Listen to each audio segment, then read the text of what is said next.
Though now extinct from the main line, the Class 31s of 1957 proved themselves to be among the most reliable and flexible locomotives ever to work on the British rail network, their early success seeing the original order for 20 units be expanded to over 250, which would become a staple of UK rail traction for the next 50 years, and continue to serve customers until as late as 2018.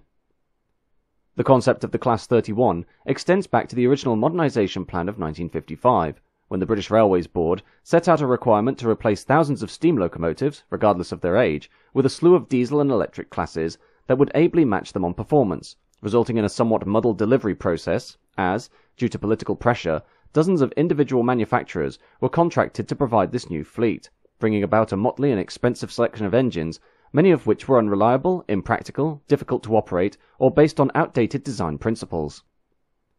Nevertheless, in order to supply BR with a mainline diesel locomotive that would provide between 1001 and 1499 horsepower, listed under designation Type 2, Brush Traction of Loughborough was contracted to provide an initial pilot scheme of 20 locomotives. This pilot scheme subsequently extended also to the North British Locomotive Company and Metropolitan Vickers Bosefield Works, who were also required to deliver 20 initial members of their new Type 2 class.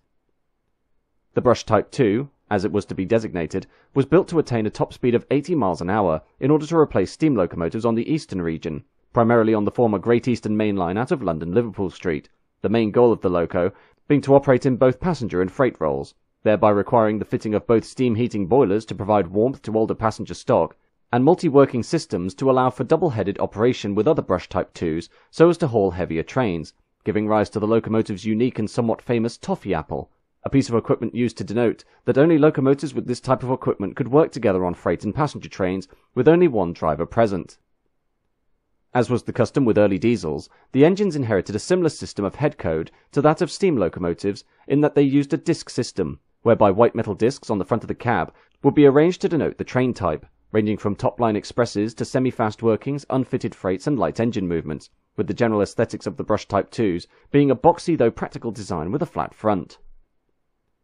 The last of the 20 pilot scheme locomotives left the brushworks in September 1957, before being officially handed over to BR on October 31st of the same year, although the Brush Type 2s weren't the first mass-production diesel locomotive delivered to BR that year, as the smaller English Electric Type 1, later known as Class 20, had been delivered and begun work in June. But regardless of this, the locomotives, which were initially allocated to Stratford Depot in East London and put to work on trains out of London Liverpool Street Station, were praised for their simple design, and quickly carved out a niche for themselves among the slew of Eastern region steam locomotives such as Britannia Pacifics.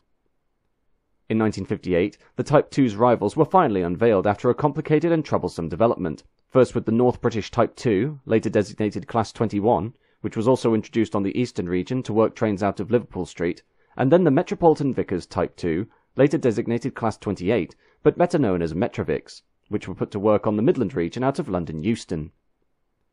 In both cases, though, the Class 21s and 28s suffered woeful problems of reliability, the former due to the poor engineering of its Paxman Ventura V12 engines, which resulted in the class being withdrawn from service after a little more than a year of operation, the controversy of which raised questions in the UK Parliament as to the viability of the Modernisation Plan, while the latter were not only unreliable, but also incredibly inefficient, their costly HST V8 engines being extremely noisy and producing copious amounts of exhaust smoke, these attributes amounting to a locomotive that sported a dreadful fuel consumption and very poor performance.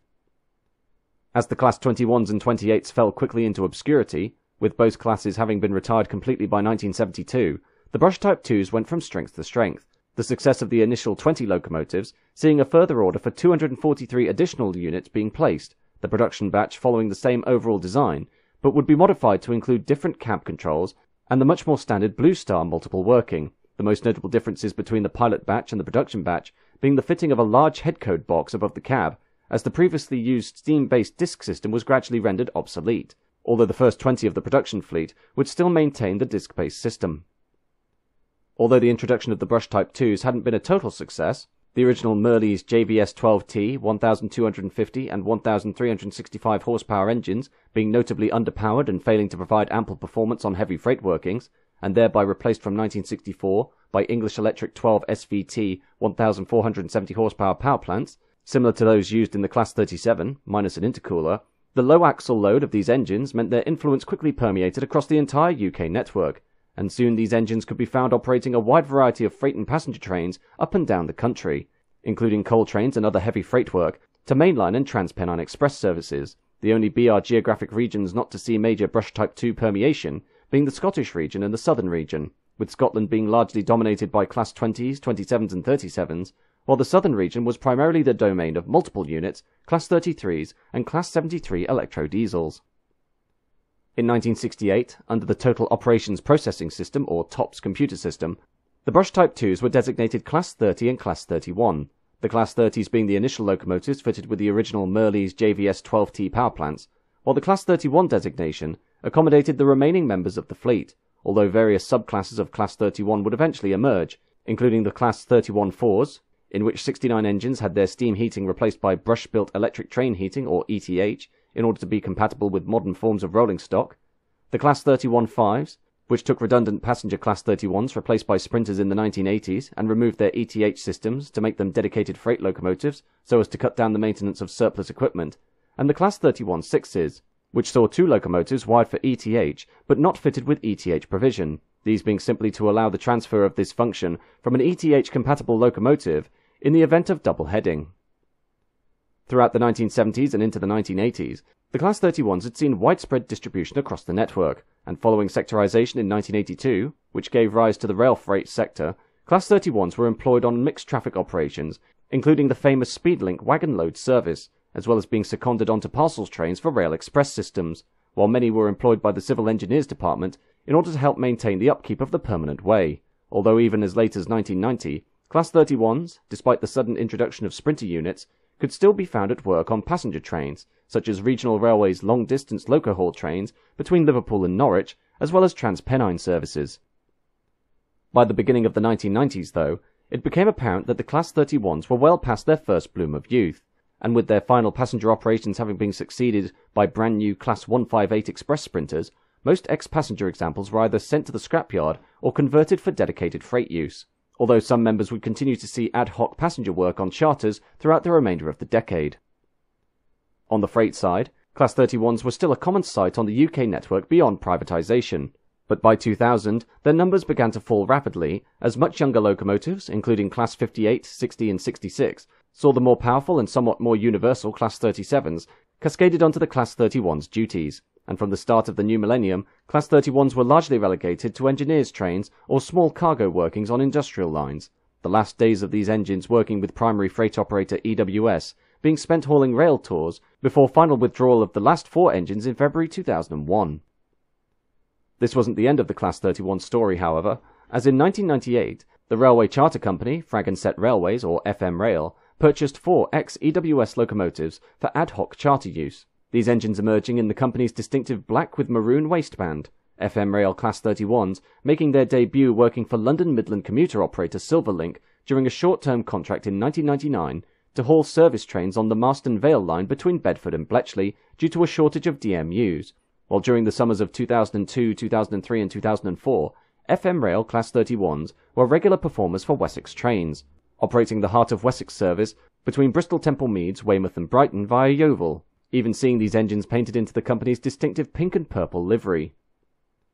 FM Rail eventually met its demise in December 2006, when, after incurring sustained losses, the company went into administration, but although several ex-FM Rail Class 31s were withdrawn, a number were picked up by the newly founded Nemesis Rail, as well as the short-lived Victor Westlink Rail, while in 2002, upon the formation of the government-owned railway infrastructure company Network Rail, a fleet of 3 ex-FM Rail Class 31s were used to haul test trains up and down the network in order to measure the condition of the trackwork and infrastructure, this number increasing beyond 2006 after FM Rail's collapse.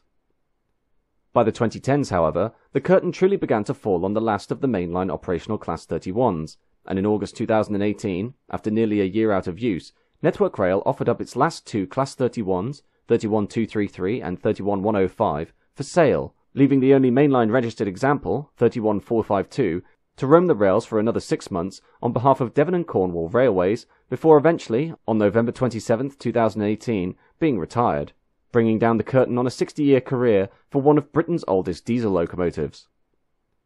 Happily though, 26 locomotives, including the first and last units to be built, have been preserved across the UK, most of which are fully operational and now continue to ply their trade working on heritage railways, their simple but sturdy design making them useful allies for the often limited budgets of preserved railways, although 10 locomotives that had been preserved were later scrapped due to various reasons.